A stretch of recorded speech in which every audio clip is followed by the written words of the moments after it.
লাঠিধারী পুলিশের দুটো রূপ। উত্তরে কি দেখলাম, মিছিল আটকানোর জন্য তৈরি রয়েছে পুলিশ।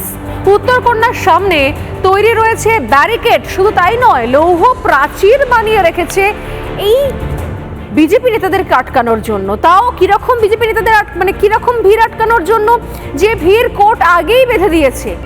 অথচ নির্দেশ ছিল কলকাতা পুলিশের কাছে যে কলকাতার এই গুরুত্বপূর্ণ জায়গাতে যেন পুলিশের দায়িত্ব যেন কোথাও কোনো রকম মিছিল না থাকে 11টার আগে।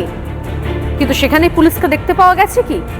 নির্দেশ আছে কিন্তু গুরুত্বপূর্ণ জায়গাতে পুলিশ নেই। তোমার দেখা নাই রে, তোমার দেখা নাই, পুলিশের দেখা নাই রে। যেখানে 21শে জুলাইয়ের খুঁটি পুজোর উৎসবে পুলিশ পাহারা দেয়, বড় বড় অফিসাররা পাহারা দেয়, সেখানে প্রত্যাশিত মিছিলের মতো চলছে, মানুষজনের মতো হয়রানির শিকার হচ্ছেন। সব বাস এলাকা থেকে পটাপট তুলে নেওয়া হয়েছে। আর গুরুত্বপূর্ণ যেগুলো মোড়, যেগুলোতে নির্দেশ ছিল ওই মোড়গুলো অবরোধ করা যাবে না, সেখানে পুলিশের দেখা পাওয়া গেল না।